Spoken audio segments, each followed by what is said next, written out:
Good evening, everybody. Thank you for tuning in for a Thursday edition of BumpNRun Radio. I'm Tyler Jordan, and tonight we got a little something different for you. We got the Southern edition of BumpNRun tonight. Robin can't be with us tonight, so I have the wonderful Miss Michelle Mills here beside me tonight. Michelle, how you doing? I'm great. Tyler, how are you doing this evening? Oh, I'm doing absolutely great. I'm really excited that we got to come back after quite a few technical difficulties Monday night, but we got all that worked out, so tonight's going to be a great show.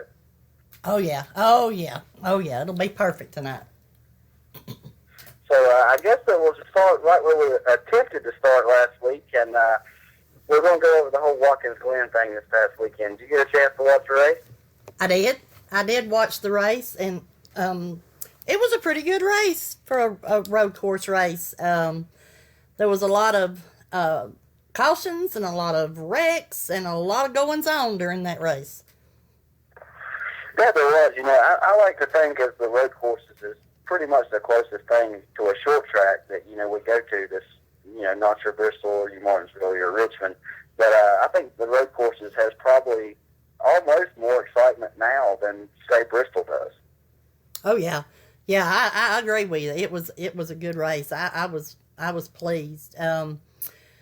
We had the top 10 from the race, of course. You know, Denny Hamlin won the race, and with a bad back. Evidently, he woke up that morning with some problems with his back, and didn't know for sure if he was going to be able to race, but he did, and he won. Second place, we had Joey Logano. Third place, Brad Keselowski. Fourth place, A.J. Allmendinger. Tony Stewart, fifth place. Yay. Sixth place was Kurt Busch's brother, Kyle. Seventh place, we had Martin Truex Jr. Eighth, Jamie McMurray. Ninth, Trevor Bayne. And 10th place was Matt Kenseth.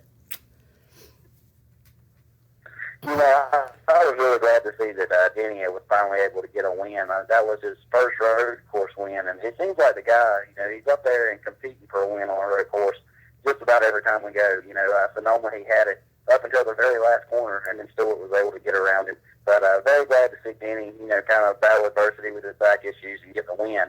But what can you tell us about what happened right behind him coming to the checker? The wreck. The one with Martin Truex Jr. and Brad Keselowski. Or we had, who else did we have that wrecked? We had Kyle Larson and somebody else involved in a wreck. Who? I think it was A.J. Allmendinger. A.J. Allmendinger, yeah. Yep. So Kyle Larson, I think, is still a little bit miffed with A.J. Allmendinger.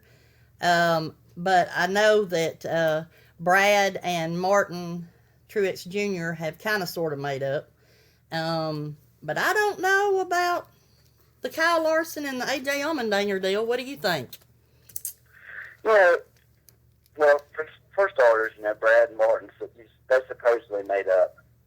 Martin said after it was over, you know, he said he was sorry and it was his fault. And Martin's answer back to him was, yeah, I know it was your fault. So that tells me that, you know, Martin still ain't very happy with him. But, you know, as far as the A.J. Allmendinger and Kyle Larson deal goes, I hadn't heard a lot about that one. There hadn't been, you know, anywhere near the talk about that. But this week will be for sure tell for that one. Going to Bristol, Right. Guarantee you these guys are going to see each other on the racetrack, and then you just kind of need to gauge from there as far as if there's any still fight left in the two of them. Yeah, that's true. But now it's not going to be this weekend. That'll be next weekend. So they're going to have Yep, that's right. That's a week and a half. You know, they're going to have some cooling down time, but, you know, we'll just have to see. Bristol always causes tempers to flare anyway. So if they go into it and they're still pissed off about it, then yeah, we'll probably see some goings on at Bristol next. Let's see, Bristol's next week. Yeah, next week. Next Saturday or Sunday. You know, me and Robin, we were talking earlier about how there's not any rivalries in the sport right now. You know, you'll go for a while and, you know, there'll be two drivers that have a rivalry going. And everybody's looking for that out on the racetrack. And, you know, a lot of times they won't act on it, but on occasion they do. And you'll see that really play effect at the short tracks. But, right now, me and her were talking, and there's not really any big rivalries going on right now. Yeah, there's not, and that's sad too. But you know what? Do you think it's because the drivers are kind of squashing when they get mad because, they know that, number one, they're going to get called out on it by NASCAR. They're probably going to get fined. They may get suspended for a race. I think that has more to do with it than them not wanting to have rivalries. You're exactly right. I say it seems like every week, I get on the same rant about it. I am so tired of NASCAR making cookie cutter drivers. They do it from the moment they step into Daytona as a rookie, for the rookie meeting. It's all about the corporate image. And, they're taking away what these drivers came from. Everybody had to start out on the local level. They had to start out, just having to grit their teeth together and actually go out there and race. And, NASCAR, in my opinion, I think they take that opportunity away from them. I think that they make them be the good boy. And, we don't have the bad guys anymore. It's more all straight-laced people, and, everybody's got to look good for sponsors and got to look good for TV. And, they got to drink their Coca-Cola whenever they get talked to. And, I don't think that you get to see the real driver emotions anymore. No, I agree with you, Tyler. I agree. I was just sitting here thinking when you were talking, like, of course, Tony Stewart, Kevin Harvick, he used to have balls about him, and oh my gosh, who else? Oh, both of the Busch, Kyle and Kurt, and now everybody's just straight-laced, and they don't do that anymore. And it's sad, really. It's sad because I think fans like that and want to see that. I do. I want to see the racing that we had like in 1998 versus what we've got today. Exactly. And, with saying that, we're not saying we want to see people go wreck cars every week. That's not what we're saying, folks. We're saying that we want to see emotion. We want to see, if somebody does get in a crash, obviously, hopefully they're okay. But we want to see emotion behind that. We want to see, something happen, and besides them walking to the ambulance and come out of the care center and say, yeah, we're okay, he got into me, and then everything's fine from that. That's not what NASCAR fans are used to seeing. And, unfortunately, all of our Kevin Harvicks, our Bushes, all the guys that used to be the bad boys, so to say, they're older now. They've got children, and it's just not the same anymore. And you kind of can't help but wonder, who's going to fill their shoes. They're kind of stepping off into a new chapter of their career, and there's not anybody with that same image and mentality coming up behind them. Yeah, that's true. That's so true, Tyler. I don't want to see the wrecks either, but we need not cookie cutter, not vanilla in the sport. And if we'll ever get back, oh gosh, I pray every day that we'll get back to that, but I don't know. Do not know. I happen to have the standings after Watkins Glen too, and I want to get, Tyler, you're close to the sport, and I want to know who you think are going to be. We've got 11 winners so far, so that's going to leave us five spots. Right now, those 5 spots by points are filled by Ryan Newman, Chase Elliott, Austin Dillon, Jamie McMurray, and Kyle Larson. Looking in, we have Casey Kane, Trevor Bayne, Ryan Blaney, and AJ Allmendinger. Who, Tyler, are we going to see fill those last 5 spots? Yeah, I think that the people that are sitting in that spot right now, I think that they're fairly comfortable. It would not surprise me if you see Kyle Larson end up with a win and not having to worry about being on a bubble spot. I think that AJ Allmendinger, I think he's in trouble. The races coming up don't quite suit him and his team. They got to go out and be consistent. Jamie McMurray, he's that top 15 kind of guy. He's riding around there. He's got to be careful. any of these guys have the least bit of trouble, the way our point system is now, it hurts. So I think that Chase Elliott, I think he'll be okay. He's coming off of a really long wreck fest. He crashed I think it was 4 weeks in a row. It got kind of ridiculous on him. But I think he'll be okay. Kyle Larson, I don't see any worries there. Ryan Newman, he's just consistent enough. And, Casey Kane, he's right there with the consistency. And, I think that you're going to really be having to look at Jamie McMurray and Allmendinger as far as not making the cut. Well, the final 4 races we have left before the chase start, of course, are Bristol, Michigan, Darlington, and Richmond. Bristol, I guess really Bristol could be anybody. I mean, just about, it's a short track. What do you think about Bristol? Who do you think? Bristol, you never really know what you're going to get. When we ran Bristol earlier in the year, we had Matt DeBenedetto with BK Racing, a little nobody team. They got a top 5 out of it. Right. You don't really know what you're going to see there. You may see Allmendinger step up. If there's a race coming up that I see the 47 team stepping forward and shining, it'll be in Bristol. I feel like Bristol really is going to be their time to shine. I think that they have the potential to be up there contending for a win. I do think that Kyle Larson will be there contending for a win. Bristol is kind of his powerhouse kind of racetrack. He's strong on short tracks. He always has been, and in my opinion, he always will be. Bristol is going to be hard to beat the Joe Gibbs cars. They're stomping everybody out right now. It don't matter if you're at a road course, short track, super speedway, or intermediate track. I saw an article, just the other day about how Joe Gibbs, are they overseeing Hendrick Motorsports now? Are they stomping them out? And, the way that the performance on track shows right now, I think that is absolutely hitting the nail on the head. Yeah, I do. I think that too. They are a powerhouse right now. That's for sure. And I tell you, I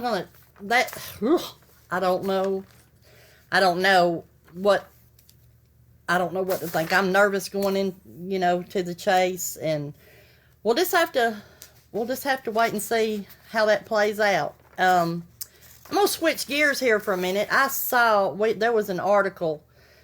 No, I tell you what, we need to talk about first. We need to talk about your weekend this past weekend, Tyler.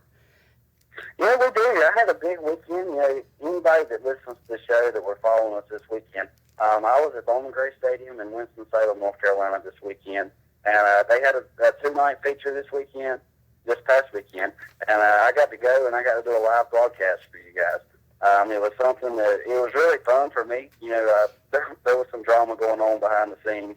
Like it was either you or Robin one said that, the haters are, they're just going to keep hating on us. But, I had a super good time with it. I got to meet some really good people. I met a father-daughter bandolero team. They're actually going to be on the show with us later tonight. Their name's Steve and Raven Lewis, and they are just amazing people. I got the opportunity to talk to them for probably half an hour or more. And then they done an interview with me. So if you guys were following us on the BumpNRun page or the WBLZ Sports page, you definitely got to see those two. And like I said, they'll be on later with us tonight. But, I got to meet a bunch of good fans. We done a shirt giveaway. I got to meet fans, drivers, crew members, and see some really old friends of mine too. So it was a great time. And I absolutely love being able to cover it for everyone. Yeah, you did a great job, Tyler. And, we need to give a shout out to your girlfriend, Laura, and your mom, Dana, for helping you out Friday and Saturday night. We appreciate the crap out of them helping you. And I just want to say that you did an excellent job. You nailed it. And, yeah, we had some haters, and they were trying to spread a bunch of bullshit about you, but that was all fixed, and we all know that you weren't in the beer garden like they said you were, because when they were spreading that crap about you, you were actually doing an interview at that time. So, Yeah, that's the thing about it. I've always said, if you're the kind of person that wants to lie and make a rumor, just make sure that whoever you're lying about is not actually doing a live interview streaming over the internet at the time they're supposedly in the beer garden. Exactly. But with two females, and neither one of them's your girlfriend, which is actually running the camera for me all day Friday. And then my mom, she got to come and she helped me out too on Saturday. So definitely a big thanks to those two. They made the weekend possible for not only me but for everyone. And overall, I had a great time, and I really cannot wait to do it again. Oh, I can't wait for you to do it again. And we just need to say that I think at last count that those videos had over 10,000 views, Tyler. So, you're going to... Wow. Yeah, that's great. We had some sad news this week, and I think everybody knows and that that we lost Brian Clausen, and I'll let you go ahead and tell, touch on that, Tyler. Yeah, it was devastating. Anytime that you lose, anyone, not just a fellow racer, but anyone, that's close to you, it hurts. It's a big deal. And, he was a phenomenal racer. The guy, he raced everything. He was a very big name in our sport. And he had a crash, I believe it was Friday night or Saturday night, and unfortunately didn't make it. But our thoughts and prayers are definitely going out to him and his whole family. It's just really heartbreaking. You never know when something like this may happen. And in the sport that we do, we've got a million safety precautions. We've got all kinds of stuff that have made to prevent injury. But every now and then there's something that didn't quite help yet. And, we keep growing from that, and that's what we do as a sport. We band together and we continue to grow as not only a sport, but as a family. But definitely got heavy hearts for Brian and the whole Clausen family. And like I said, prayers are going up for sure. Oh, yeah. I saw, too, it was either last night or today, that his family is asking for fans and stuff, if you're not an organ donor, to become an organ donor. Apparently Brian was, and his organs have helped 5 families. So his family is asking, and I'm an organ donor. I have been for years. So I just extend that invitation to everybody. If you're not an organ donor, give it a thought. Yeah, absolutely. I am too, and it is a great thing. It's you never know who you may be able to help. At some point. So it's definitely extending the invitation to each and every one of you. We're not telling you, go be an organ donor, but we do approve of it. Like I said, I am, you are. It's just a really good thing because you never know. Yeah. And the one more thing that I'll say about Brian is, Knoxville Nationals is going on. The opening night was last night. Tonight, Ricky Stenhouse Jr., who was a real close friend of Brian's, is going to be pacing the field in Brian Clausen's car in honor of Brian. So, if you'll follow us on our Bump and Run Facebook page, we're trying to keep everybody up to date with everything that's going on at Knoxville. And last night, as a matter of fact, the 25-lap feature was won by Shane Stewart, and he is a driver for Larson Marks Racing. Oh, yeah, absolutely. We at Bump and Run, we always go above and beyond to try to keep, everybody in the loop as far as whether it's dirt racing, round track asphalt. We go from cup to the local level, and that's one thing that I can say I am really proud, that we do, because not only are we centered in one location, we're nationwide. We had, the lady that owns Alaska, new racetrack in Alaska, and we had her on a few months back. And, we cover, the country, I'm really proud of what we're able to do. And I think that it's really great for everyone. And I mean, it's even great for me to see because, I get on BumpNRun's page and, I know what's going on in Knoxville. I know what's going on, at the Glen. And it's just a great thing. For anybody that don't like our BumpNRun page, you definitely need to give it a like. Oh, yeah. Tonight at Knoxville, we've got some drivers racing tonight. Kyle Larson is going to see some action tonight. Brad Sweet, who's the driver for Casey Kane Racing, and Dave Blaney, they're competing tonight. And I think that was starting like at 7 Eastern time tonight. I'm not real sure. There again, it's on the BumpNRun page, but yeah, that's a big thing going on. Jeff Gordon is there in attendance. Casey Kane. Jeff Gordon's having a kickball tournament or something like that Friday or Saturday, and it's the benefiting the Jeff Gordon Foundation. So there's a lot going on there, and I wish we were there. Robin and I had talked about it today. That would be something we could look into. That would be awesome. Yourself, Robin, and I there next year. What you think, Tyler? Oh yeah, absolutely. We've been talking a little bit, about all three of us getting together and doing a big broadcast, and I think Knoxville would be the perfect place to do it. Because it's a huge event. Like it's for those of you who don't know, Knoxville is almost the Daytona of dirt racing. I mean it's a huge event, and they're racing there almost every single night. Yeah. That's I've been following it all, from since day before yesterday. So, that's exciting. Dirt is exciting. Also this week, some big news was about a rule change, and I don't know. I'm assuming you've heard about this, Tyler, but NASCAR had put out an article, I believe, on Monday or Tuesday, that they are they're whispering about it right now, changing the way that a winner celebrates as far as doing a burnout. And I don't like it. I don't like it. I don't like all the rule changes. What do you think, Tyler?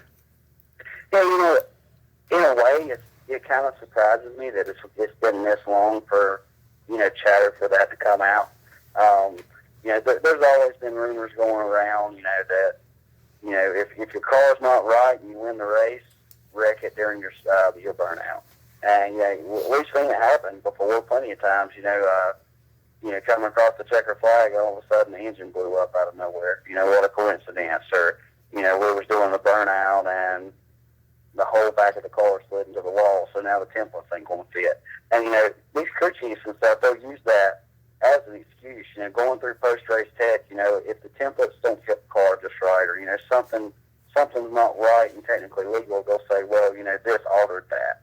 And I think that a lot of officials and NASCAR as a whole have said, well, maybe your car wasn't right to start with, or, what did you guys do to the car before you done that? Because, you were out there running 25 seconds ahead of the field, and then all of a sudden your engine blew after you won the race. But, it's something that's been chattered around for, quite a while, but it's never been actually, brought to the public eye like it is now.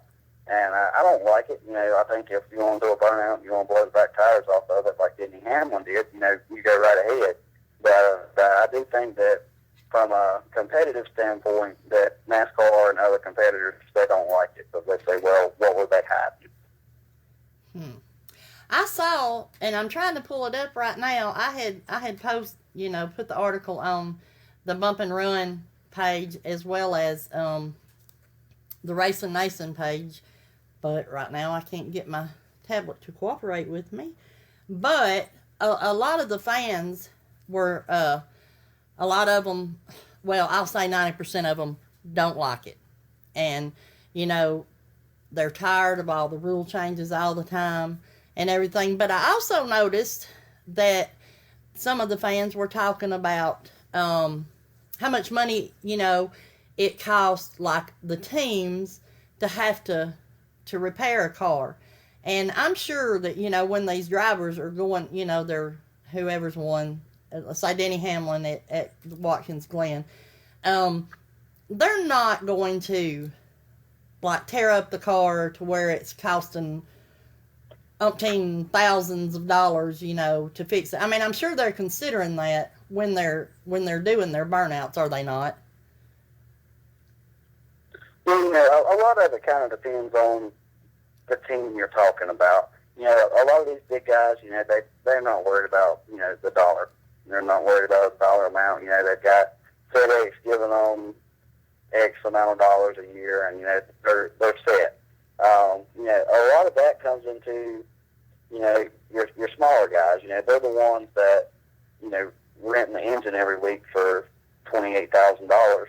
That's a lot, and that's per week to get to the racetrack. If you get a rental engine, which most teams do, that's the best equipment out there that you can get. And, it's a good, $28,000 and odd dollars, per race. And it's not only that aspect of it, but it's everything. Whenever I was in it, I was with a small team. We've got 7, 8 employees, and, if the car gets tore up, especially over something stupid, that means that, we're working all night long in the shop and watching the sunrise so we can work another day. That's what brings that. Whenever a car gets tore up, and you only have 2, 3 race cars, the cars have got to be at the racetrack. You can't call Brian France and Mike Hilton and say, you guys postpone practice because we're going to be late. And, that's where the guys at the shop is always the ones to get the heat of it.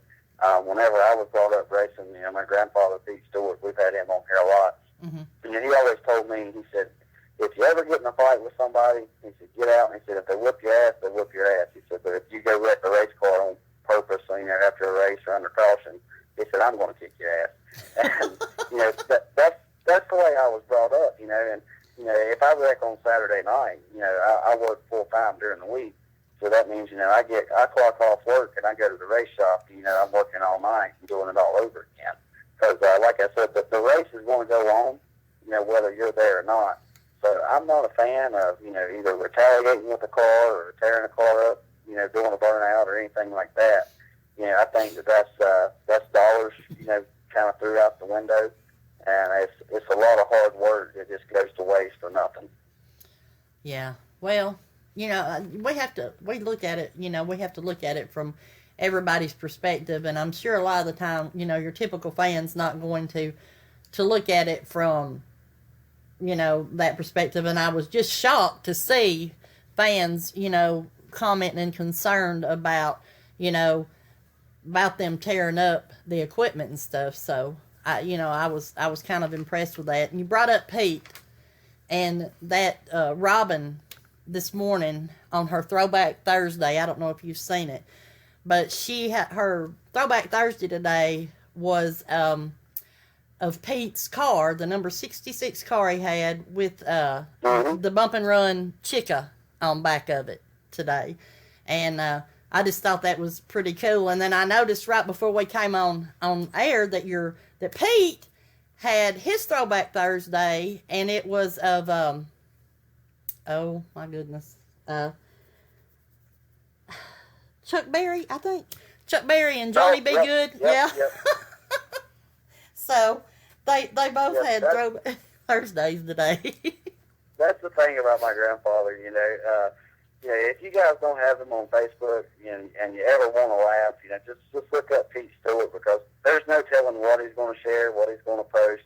It may be anything from Johnny B. Good to pictures from whenever he was racing in the 60s. You see it all, and, I love it. Anytime I need entertainment, I either give him a call or, I look up his Facebook and see what the gossip is this week. And, he never does fail to disappoint. He is something else. Okay, Tyler, we're going to go to a quick commercial break, and when we get back, we will have the Raven and her father, Steve Lewis, on, and we'll be right back. Hey, this is Brian Wall, driver of the 22 Street Stock at Bowman Gray Stadium, and you're listening to BumpNRun on WBLZ Sports. every sport has its own aura about it. For me, it's racing. It's being at the racetrack where you can hear the roll of thunder that is the engines, the smell of rubber in the air. This passion for racing, it's in my blood. I was born into it. Who does Casey Kane have to blow in order to get a good engine? Monday. Join Tyler Jordan and Robin Vandenberg as they cover all things racing with pit reporters spanning the globe. Bump and Run Radio, 6:30 on WBLZ Sports. Hey, this is Anna. You're listening to Bump and Run on WBLZ Sports. Hello, everybody. We are back, and we are with two of my favorite people that I met this past weekend at Bowman Gray Stadium, Raven and Steve Lewis. How you guys doing this evening? Pretty good. How you doing today? I'm doing great. I want to thank you guys so much for coming back on with us tonight. We got all of our technical issues worked out for Monday night, and we're good to go tonight. That's good. So, you guys, both of you had your first experience at Bowman Gray Stadium this past weekend. And for those of you guys that don't know, Steve and Raven both race in the Bandolero division. And like I said, they had their first run at the Madhouse this weekend. So what did you guys think? Well, I thought it was pretty good. I mean, I've seen known about that track for many years, and I've always wanted to race there, and I got the opportunity. So I can scratch that one thing off my bucket list, and I just had a good time, and lived up to all my expectations, too. Absolutely. Now, Raven, you're in your first year of racing. I think Bowman Gray Stadium is like your sixth or seventh race. How did you mentally prepare yourself for, going out to Bowman Gray Stadium? Everybody talks about, when you go to the stadium, you're going to crash, or, it's always a wreck fest. How did you mentally and physically prepare yourself for the race Saturday night? I really don't mentally prepare myself for races, I guess. The nerves really get to me, but I kind of just went with it. I was really excited about it and wasn't really sure what I was going to expect, because I know it's crazy there, but people I race against are even crazier. So, but it was a good time. Nothing bad happened, no wrecks. I guess kind of spun out a couple times, but it was good. Yeah, one thing for sure is I definitely have to say I'm proud of both of you guys, because both of you went out. Surviving the Madhouse, in any division is definitely a win. And no matter where you finish on the racetrack, it's a win if you survive with the car in one piece. But you guys, you went out there, and I absolutely love seeing the father-daughter race team. I mean, it's something that we don't really get to see a lot of. It's kind of like a John and Courtney Force kind of thing you guys have got going on. So, how did you guys get into racing together?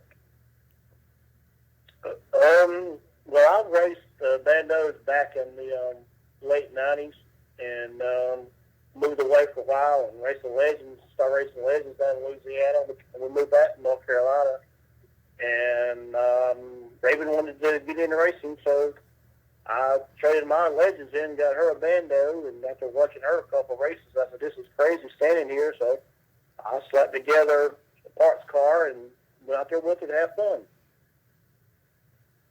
Well, one thing that I've got to know personally, is I talked to you a little bit about it Saturday night, but who wins more? Does Raven? Does she kind of put a whipping on you? She kind of does. I mean, but and when you ain't paying the bills on it, you kind of run a little better than someone who's paying for it. The words from a Steve, I do know that. I do know that she's had a great teacher. You told me that you used to have a driving school, and it's something that you kind of want to get back on again. But whenever Raven sat down behind the wheel for the first time, what kind of advice did you have for her? Be careful and stay off the walls. Just be patient. You'll get used to it. Don't try to drive real fast. Just take your time and learn what you need to do and how to handle it, and speed will come. Oh, Yeah, now, Raven, from the first time you sat down into a race car up until this past weekend, I know there's definitely been a learning curve there, and you done phenomenal at the stadium Saturday or Friday nights when you guys raced. What was the learning curve like? How did you go from never sitting in a race car before to actually being able to be out on the racetrack and be competitive?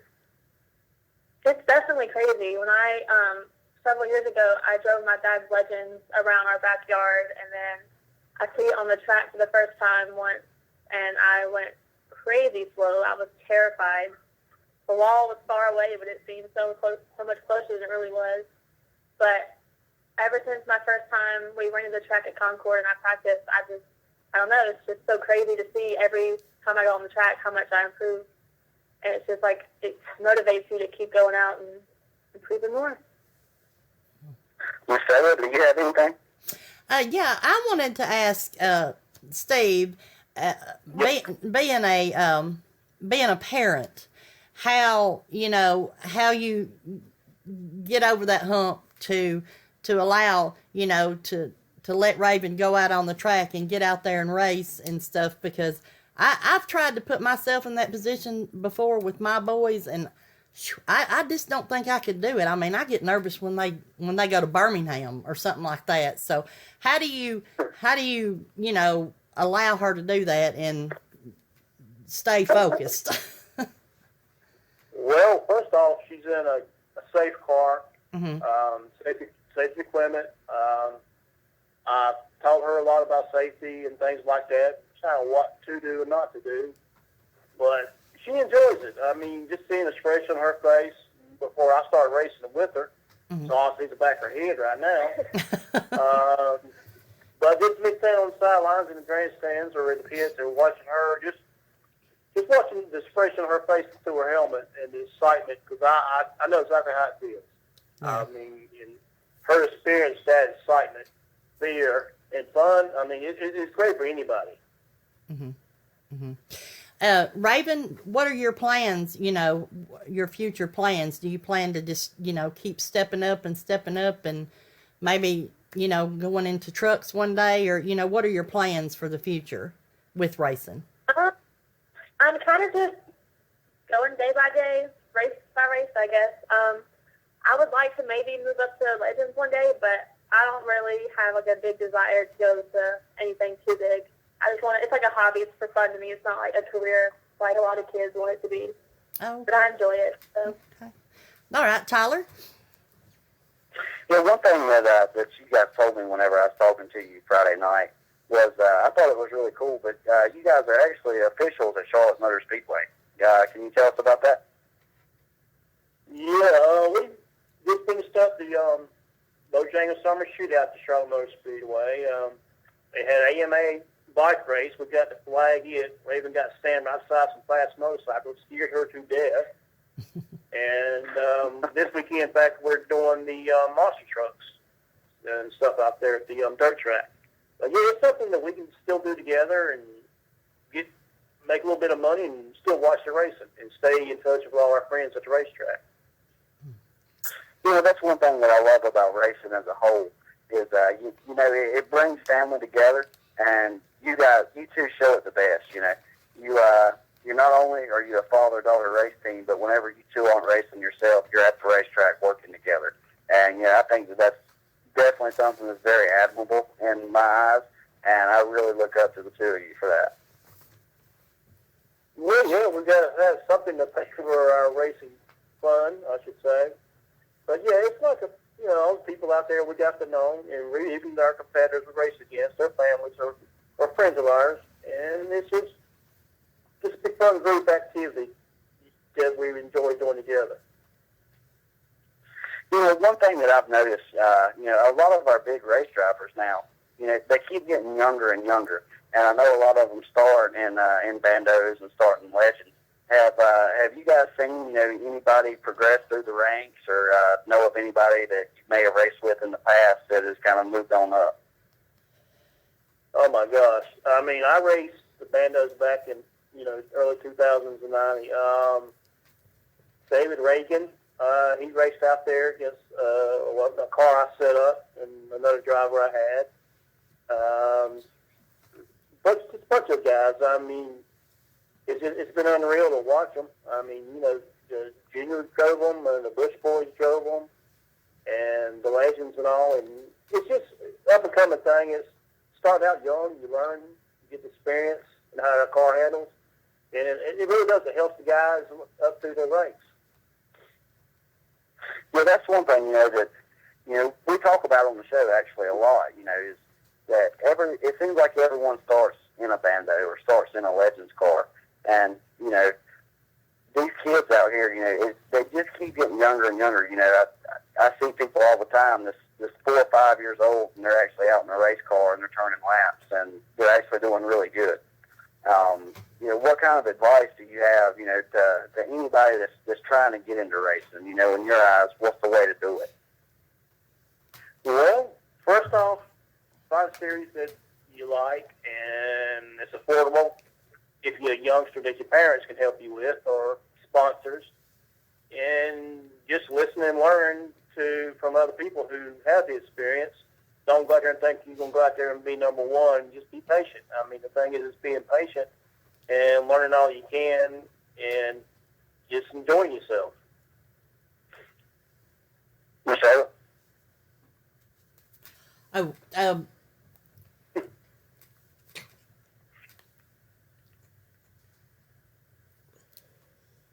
You got anything for him? not right now, I don't, Tyler. Oh,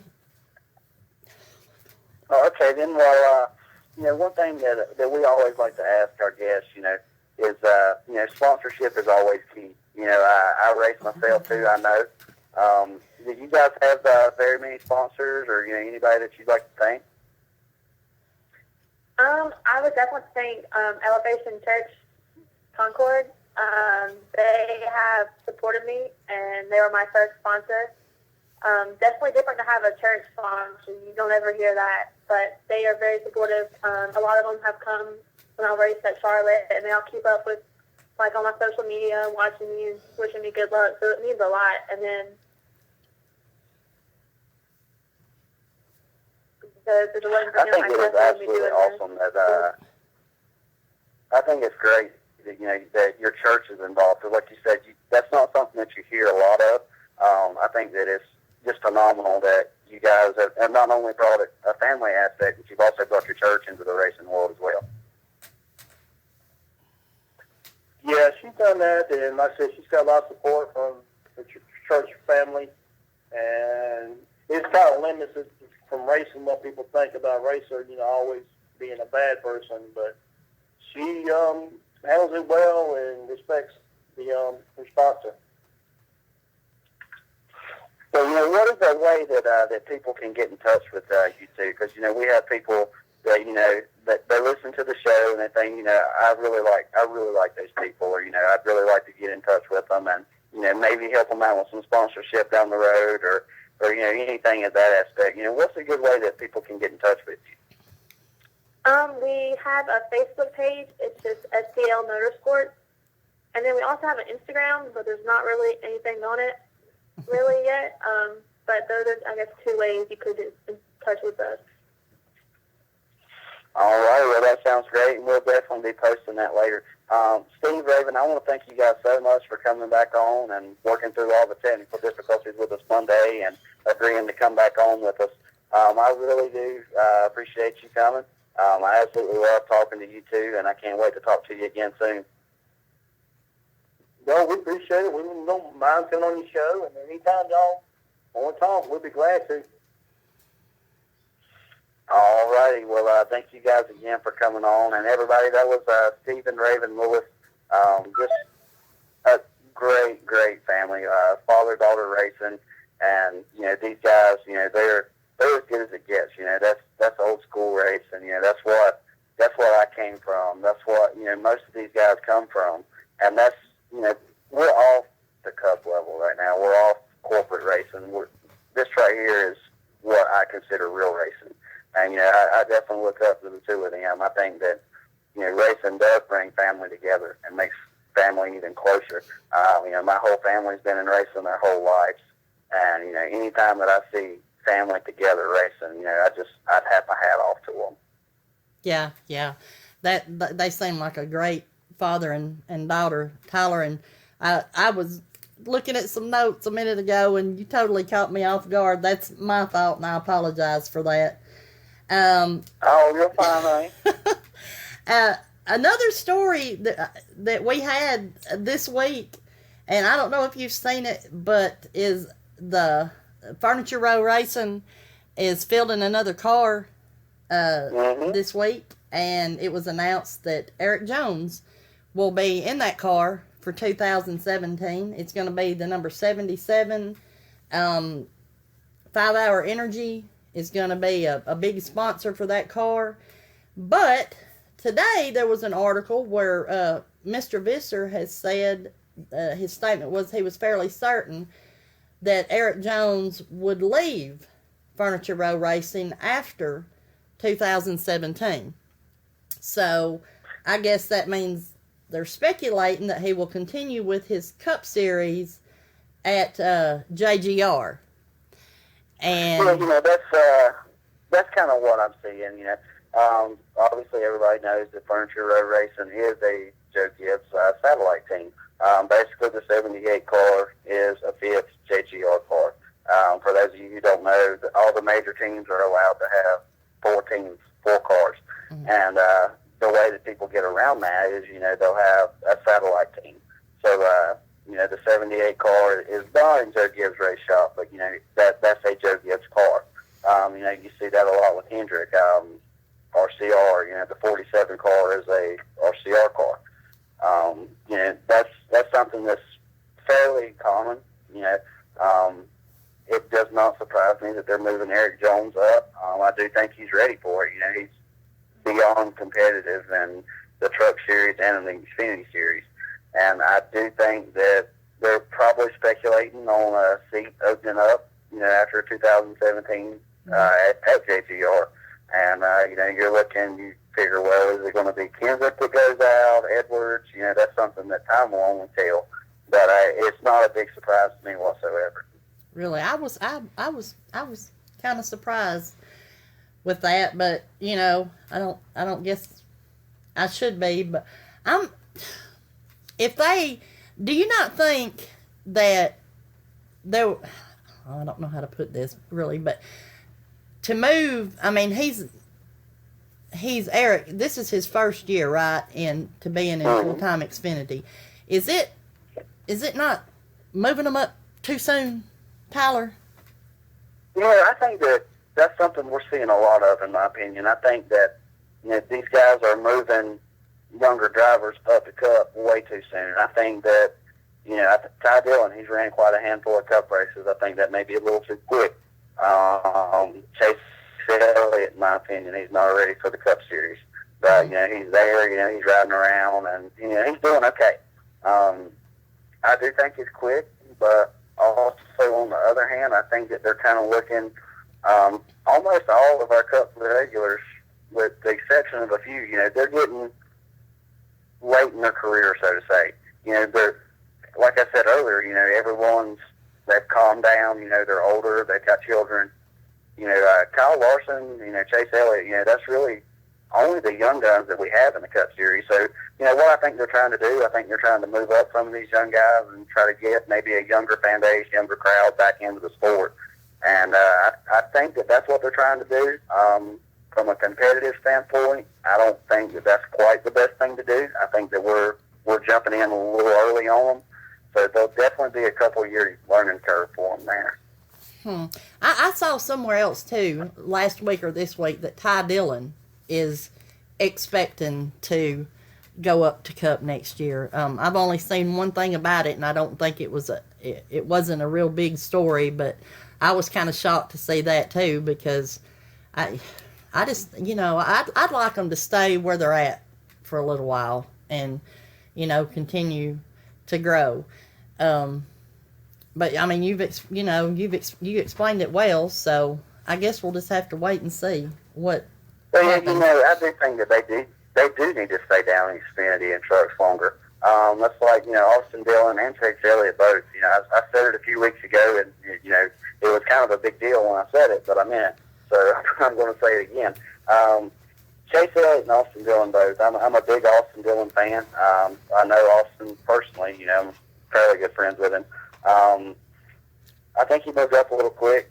Just because you won an Xfinity championship does not mean anything necessarily now. We have so many Cup drivers. Thank God nobody's running in Ohio this weekend, by the way. But we have so many Cup drivers that come back and run Xfinity that, most of the time, if you look back at the championship, they won a championship off of finishing, 7th, 8th, 9th, 10th, that kind of thing. They did win a race, here and there. Chase Elliott's won a few. Austin won a few. Stenhouse, he won a few. The same thing with him. I don't want to leave him out of it. But I think that just because you have that championship on your resume does not necessarily mean that you're ready to race Cup. Whenever you get to outrunning a lot of these Cup drivers week in and week out and running with them, being competitive, then I think it's time for you to step up. If there's an Xfinity race with Kyle Busch in it, everyone's going to be running for second. Most of the time, Logano or Keselowski's running, so they're running for third. Until you can get up there and compete with these guys, I don't think you're ready to move them to the Cup level. Yeah. I agree with you. I guess since you're a good friend of Austin Dillon, I guess you've seen that he got engaged this week in the Bahamas. He did. Yep, Yeah. he sure did. Yeah, that was news. He got engaged, and also Ryan Preece has gotten engaged this week. But Ryan Preece, his announcement was kind of, he had his girlfriend with her ring, and they must be big horse people too, because there was a horse and his fiance with her ring on her finger, and the horse had a sign around his neck that said, "Will you marry me?" So, that was pretty unique. And then with Austin, they did it. He proposed to his future wife in the Bahamas on the beach. So, that's the off week and everybody's getting engaged, I guess. Oh, yeah, absolutely. And I definitely want to say congratulations to Austin and to Ryan and both of their fiancés. I think they're just a great thing. And like you said, it's the off week, so everybody has time to actually propose this week. Right. And you brought up the Xfinity race that's going to be this coming Saturday. It's going to be on television at 3:30 Eastern Time on USA Network. And there are no Cup drivers in the race, and I am ecstatic. I am so happy. I love to see the Xfinity races without the Cup drivers. Oh, yeah, I do too. And Mid-Ohio, it'll be a good race. It's a different road course than we normally go to. Personally, I don't like road course racing. I do think it's entertaining for the fans. But I'm a little partial to Mid-Ohio. Whenever I came onto the circuit working a couple of years ago, Mid-Ohio was actually my first race that I went to. And I will say that my hat's off to all these guys that's going to be pitting the cars. For those of you that do not know, Mid-Ohio has by far got the tallest pit wall on the NASCAR circuit. Whenever we first went, I think it was 2-3 years ago, the pit wall was still the height that it had been for the sports cars. And, the sports cars, they don't jump off the wall. The crew's waiting in the box when the car gets there. So pit wall was almost 4 feet tall. Wow. So whenever guys were jumping down to make their pit stop, we had people breaking ankles. Rolling stuff. It was absolutely killer. And last year they went in and they shortened it, but it's still a good 3 feet tall. So pit crews will definitely be something to watch as Mid-Ohio goes. Just kind of keep your eye out and maybe look for somebody to stumble or make a mistake coming off the wall. And then when you see it, you'll say, "Oh, Tyler does kind of sort of know what he's talking about." But it's definitely different, and it just throws the guys out of their element. Wow, that's interesting. I didn't know that, and I'm glad you pointed that out, because if they would have, I don't understand though. You said they shortened it down to 3 feet. Why they wouldn't have, shortened it more? Because that seems kind of like it could be a big problem for them. Yeah, that's what we couldn't understand. They sent us all an email, NASCAR did, and they said, well, the pit wall in Mid-Ohio has been shortened. Well, we were all, thrilled to death, and well, we don't have to deal with that anymore. And we showed up, and yeah, it had been shortened, but, it's still waist high. And, we go to some tracks, Martinsville, Darlington, some of these places is the pit wall is just barely shin high. Loudon, New Hampshire is the same way. It's got a really short pit wall. Mm-hmm. But once you go like Mid-Ohio and a few more of these road courses, you're jumping, from waist high coming down. And it definitely throws you off your game because, you're used to almost barely stepping off the wall.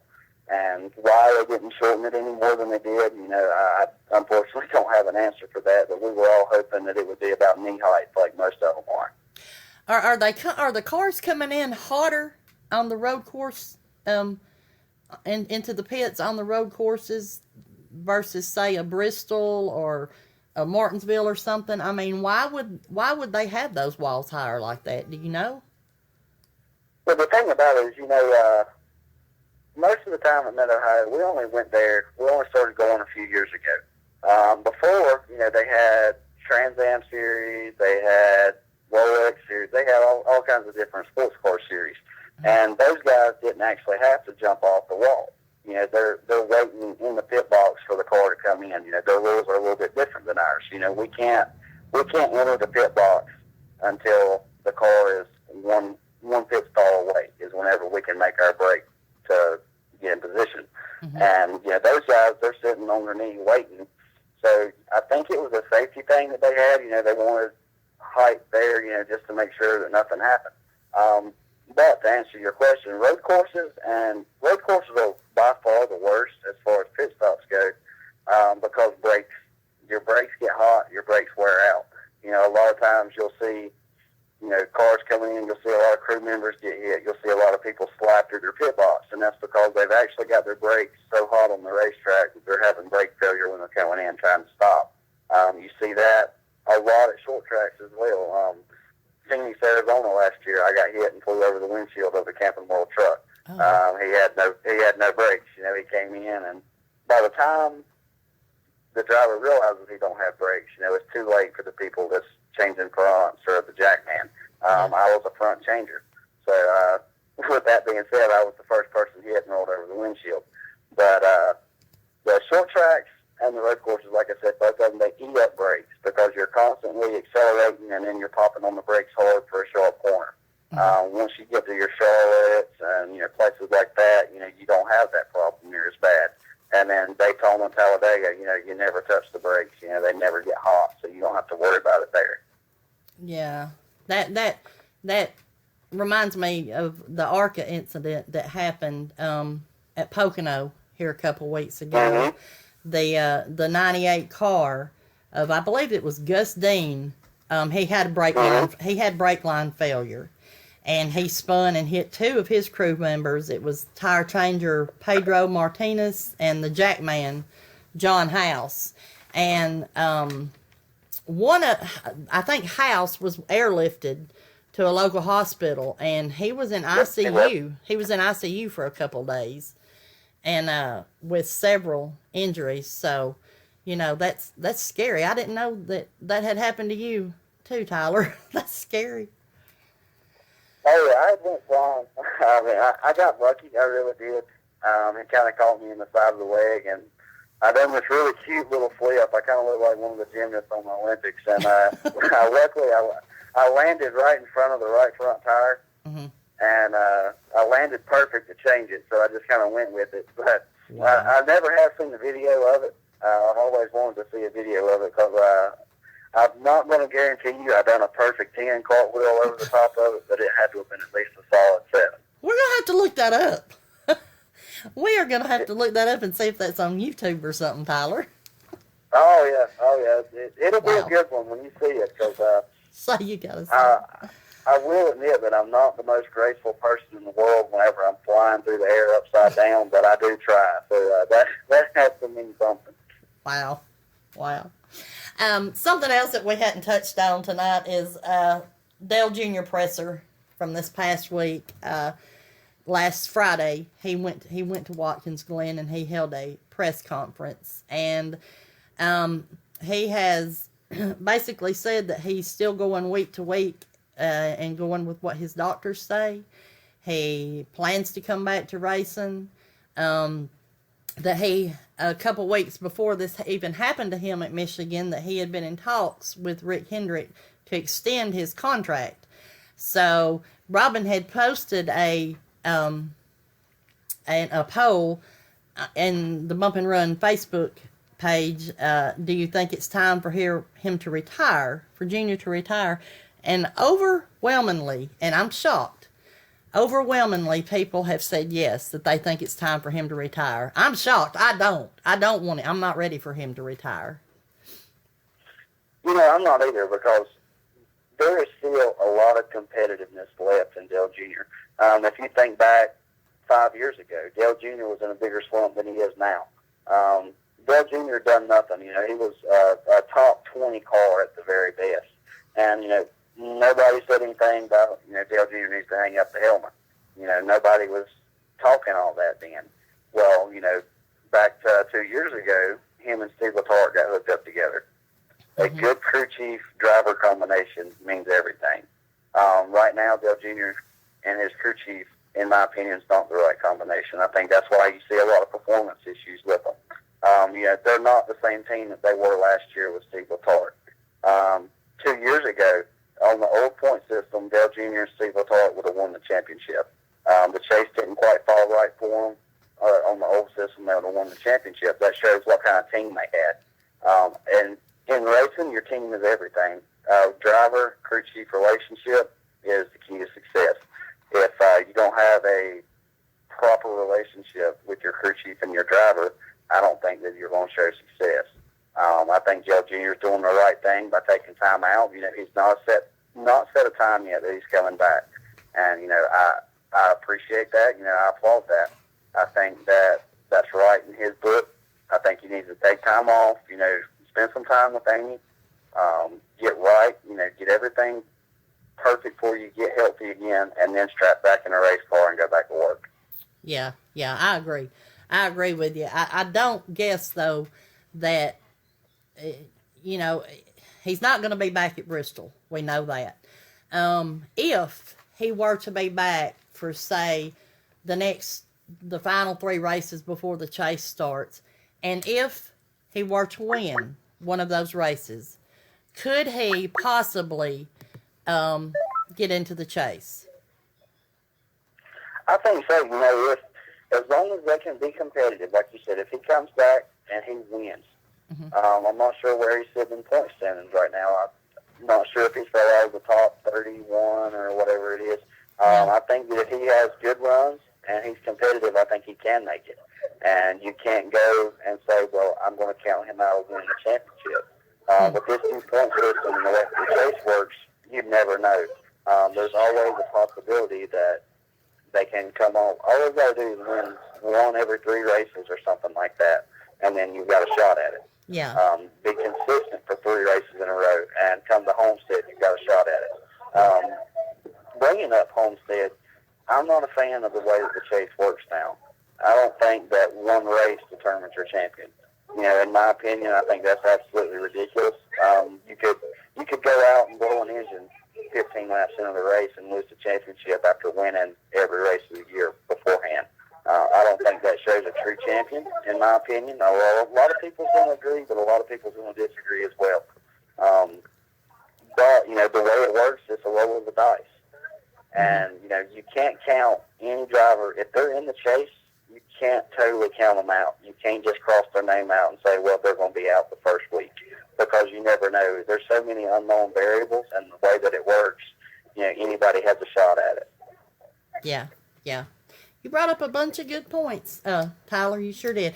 We're going to go to a quick commercial break, Tyler, and when we come back, we will have Brandon Stevenson on the line, and he's going to preview this upcoming weekend at Bowman Gray Stadium. So we'll be right back. Hey, this is Derek Stoltz, driver of the O2, and you're listening to BumpNRun Radio on WBLZ Sports. Even Milli Vanilli thinks we're hot. WBLZ Sports.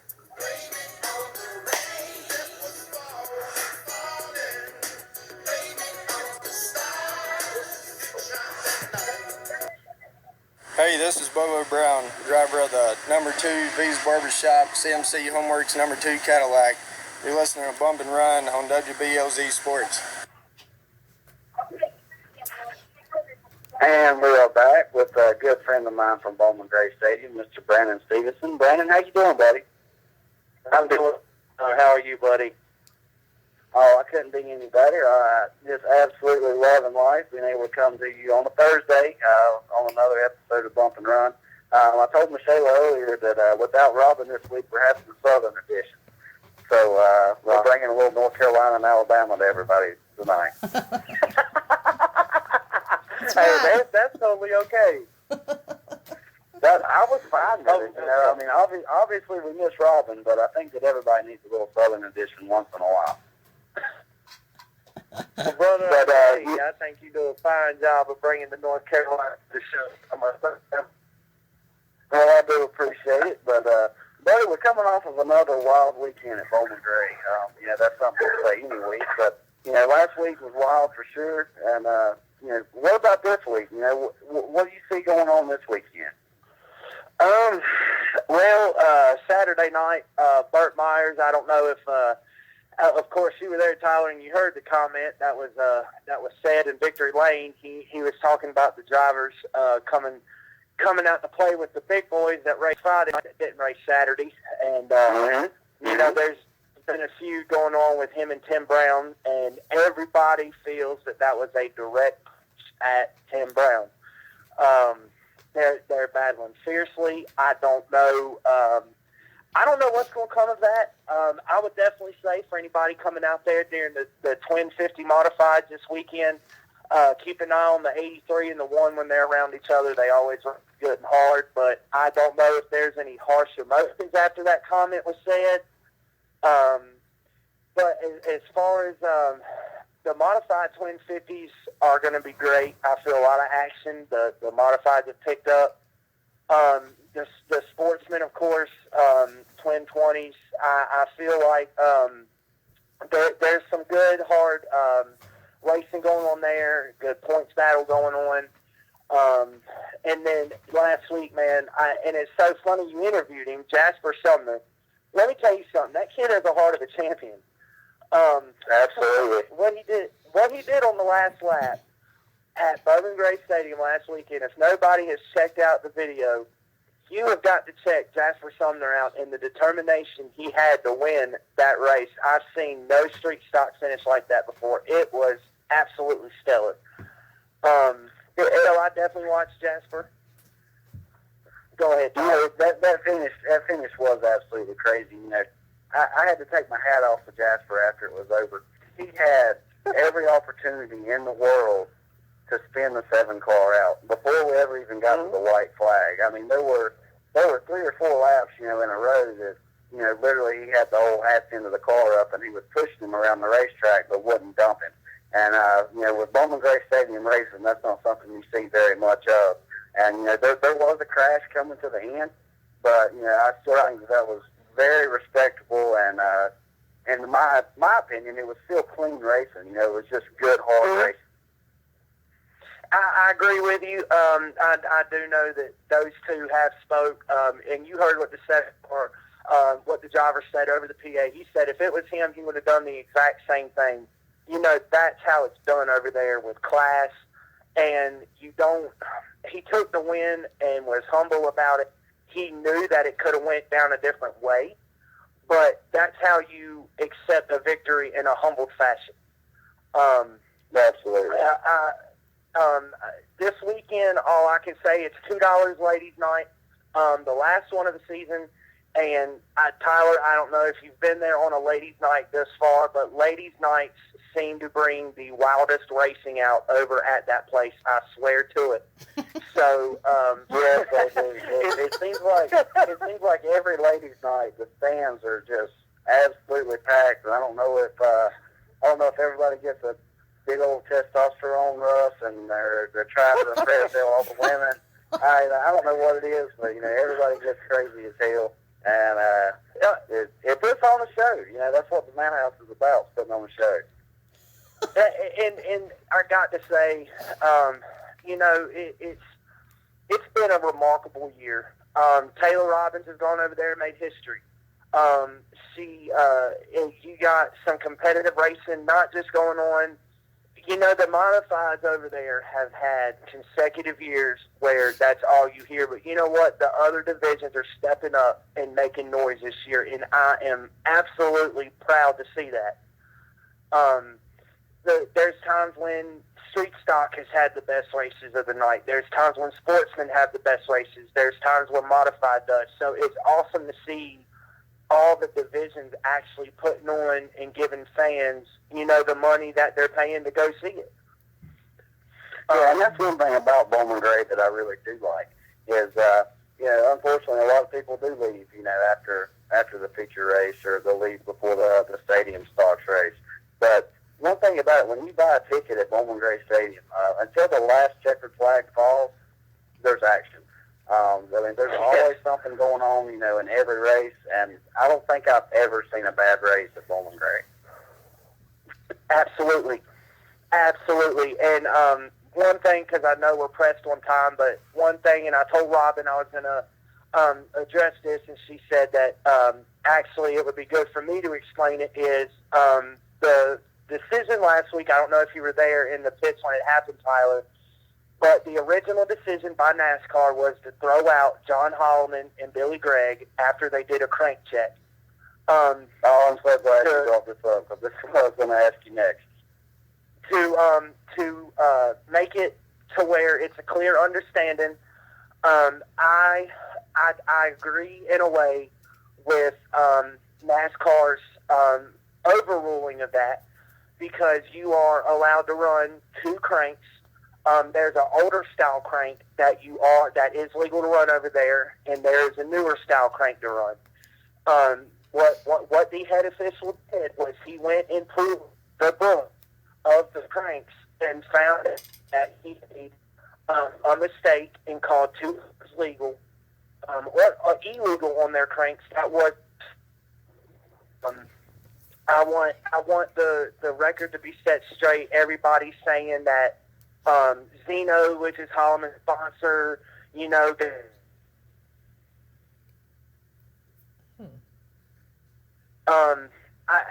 that none of that took place. Everybody that's friends or on the Madhouse page saw Holloman's post. He was frustrated, but at the same time, I feel that NASCAR did the right thing after they found their mistake. So I wanted to kind of clear that up for people, that it wasn't they're showing favoritism to Holloman or Billy Gregg. NASCAR made a mistake, and they righted their mistake. But at the same time, the drivers had already been paid out. The results had been finalized. Points had been finalized for the week. So, in a way, I would have went about it different. I would have said, look, we made a mistake, but because of the official ruling, the ruling still stands, but they were legal. I don't know, Tyler. What do you think? It's one thing that, I hate to say it because a lot of people are going to get pissed off about it, but when NASCAR's wrong, NASCAR's liable to come up and tell you, hey, y'all, we're wrong. We screwed up. It's very seldom that they'll come up and say, yeah, we messed up. Here's your points and here's your money that we missed out on.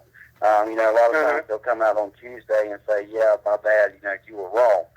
But, and it's hard to say, I know that it was an absolute cluster in the pits, after the race, there were, everybody was beyond pissed off, and, I heard quite a few of the Hogman members just speak up and yell across the pits, well, if you want, we'll just bring the damn Dodge motor back over here. And, once that one was said, it all did break loose after that. But, it's something that, like you said, they do make mistakes, and if the official checking it right there at the time, didn't recognize the crank as a legal crank, then it's something that they need to take a step back and they need to say, yeah, okay, we're going to change the points. We're going to make everything right. In my opinion, that's what needs to happen. Right, right. And I said it when I was asked by Robin about Holloman. One thing that I want people to understand as well, and I know I'm cut for time, so I'll say this in the hush, is Zeno is very professional. And one of the agreements with Zeno and Holloman was that Zeno did not want to be misrepresented over there. He wanted to be ran where everything was kind of, at least somewhat by the book.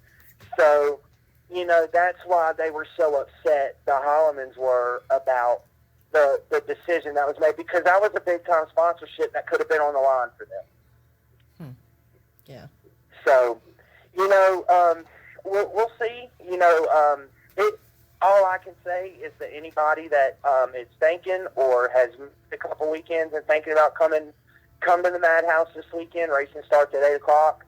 $2 ladies night, like I said, last one of the season. Action's going to be packed. And, like I said, we all hope to see y'all down there. Definitely come down to the pit, see your favorite drivers. Tyler, are you going to be out there this weekend? I do think so. I'm going to try my best to get there, and as long as something don't come up and they decide to keep me at work all night long again, like they have 2 nights this week, I'm going to be there. But hey, Brandon, you never know. You never know how that's going to go. But right now, we got all plans of being there. Hey, Brandon. All right, buddy. Well, Brandon. Yes, ma'am. I need to ask you something.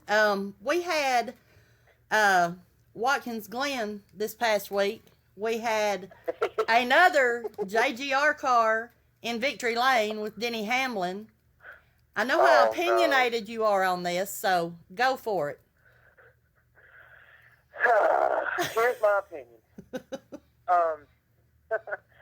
Joe Gibbs and Tyler and y'all all have heard me say this. I do not like Joe Gibbs because of the fact that every week they are in a whole new ballpark than everybody else. I don't think something is legally all the way around there. And in my opinion, it's either them or Brad Keselowski. And hell, Martin Truex Jr. was up there again this week. He ain't been worth a crap in years. So, in my opinion, the burnout thing, I feel Denny Hamlin done that, blew the tires off or something to hide something. I just wish that other teams would step up and just shut those punks down, like just shut them down the rest of the season. I don't like Joe Gibbs, but I will say congrats to Denny Hamlin being a good sport.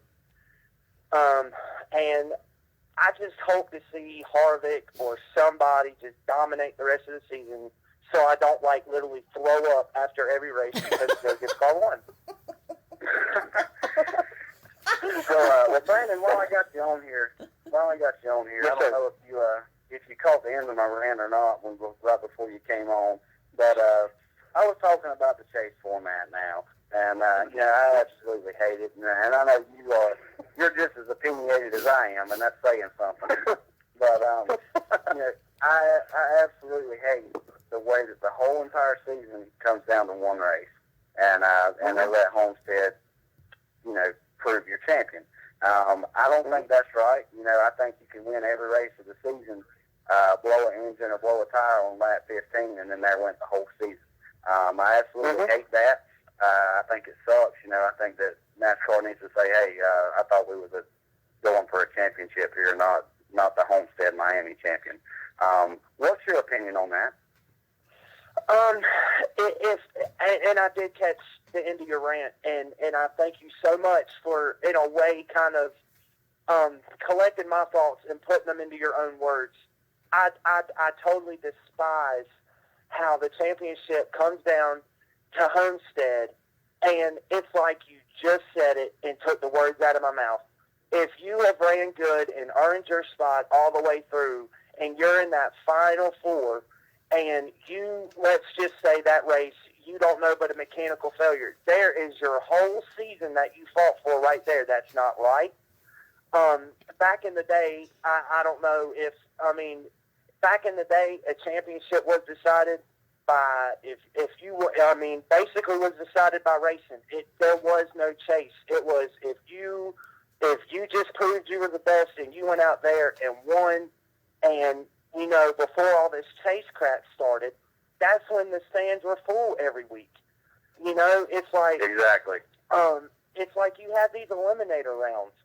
I mean, how is that fair to the guys that work just as hard as everybody else, to where if they don't finish in a certain spot, they're eliminated from, a prestigious moment of calling themselves a champion? I don't like it. I don't agree with it, period. You know, in my opinion, it's, like I said, it's the Homestead Miami Championship that we're going for. It's not the 2016 NASCAR Sprint Cup Championship. It's the 2016 Homestead Miami Championship. But, I'm glad I'm not the only one that feels that way. And I do appreciate you giving me your opinion on that.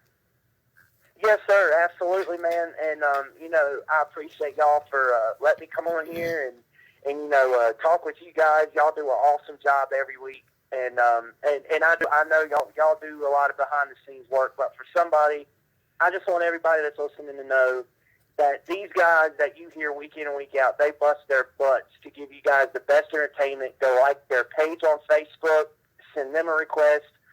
Tyler is an awesome guy. Get to know him. Did a remarkable job at Bowman Gray last weekend. Really made us proud down there. And, just look forward to another week of racing. So hopefully we can come in and fill you guys in on some action and maybe a little bit of drama that happens. Brandon, while you're doing that, tell everybody how they can hook up with you on Facebook and Twitter and all that stuff. am on Facebook. You can look me up. My name, Brandon Stevenson. Also, I'm part of the BumpNRun page. I'll go on BumpNRun and post a link to my actual profile so everybody can find me on Facebook.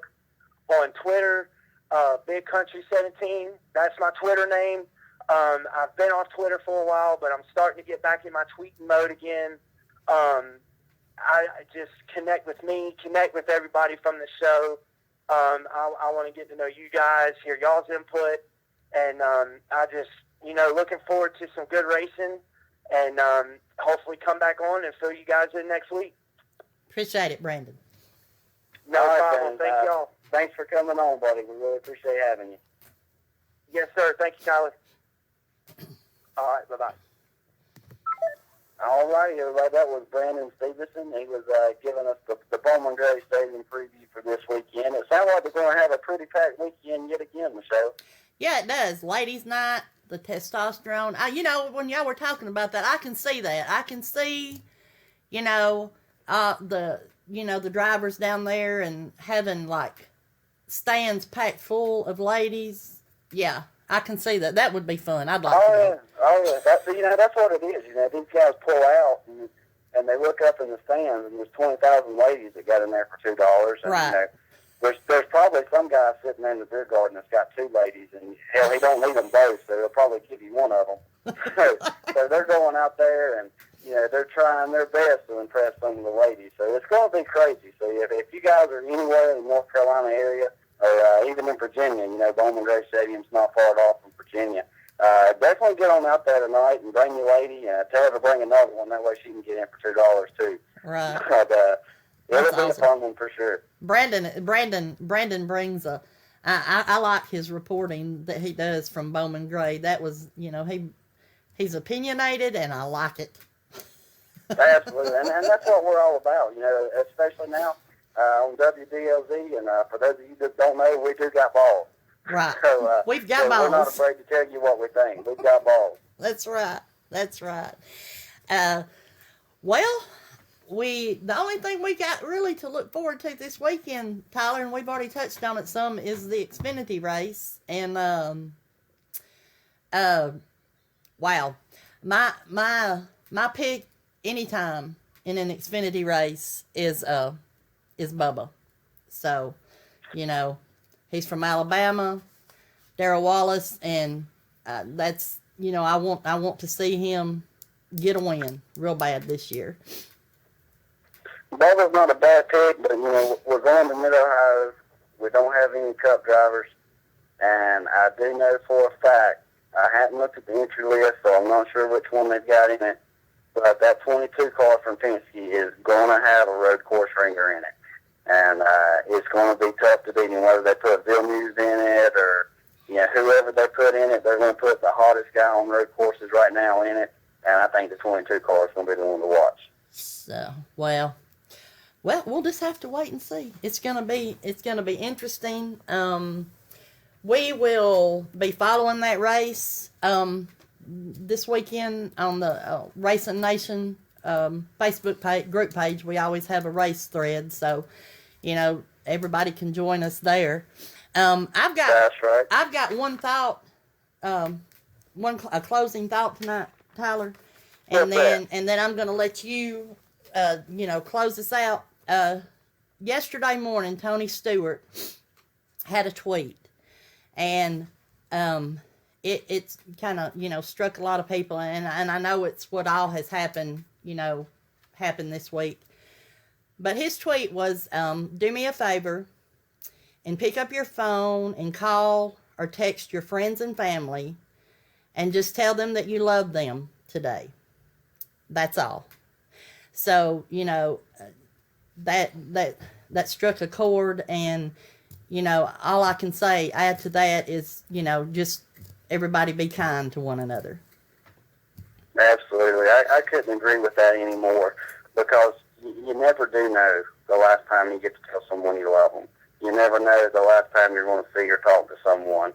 So don't take any time that you have on this earth for granted. That's something that, a lot of people do. They get in a big rush. They say, well, I'll call them tomorrow. There may not be a tomorrow. So you definitely need to pick up that phone or go see your loved one. Go see them. Make sure that they know that you love them. I can't stress that enough, because you don't ever know. Anything can happen. Yep. That's true. And let people know you appreciate them. We appreciate Robin.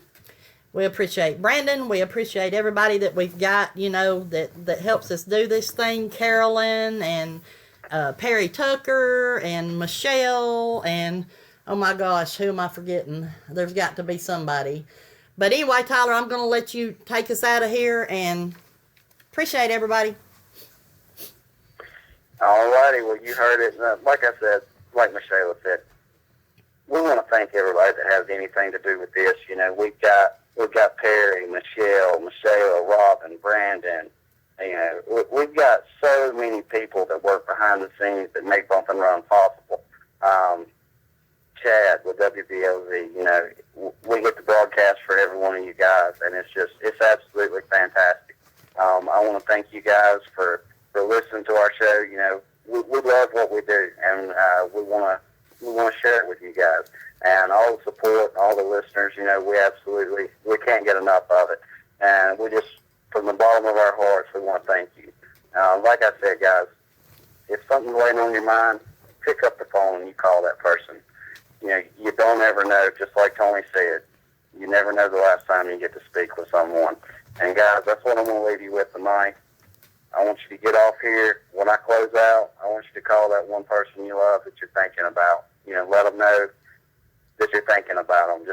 Just talk with them for a while. And you just never know. Don't take time for granted. That's what I want to leave you guys with, is do not take time for granted. I want to thank Arena Sportsnet. I want to thank Sports for Fans. I want to thank Nuts and Bolts, WBLZ. I want to thank Robin. She couldn't come with us tonight. I want to thank all you guys that tuned back in tonight after our technical difficulties on Monday. Guys, I hope you have a great week. Enjoy your weekend of racing. Get out to the church you want to go to on Sunday, and tune right back in with us Monday night on Bump and Run. This is Tyler Jordan, and I'm Checker Flag and out.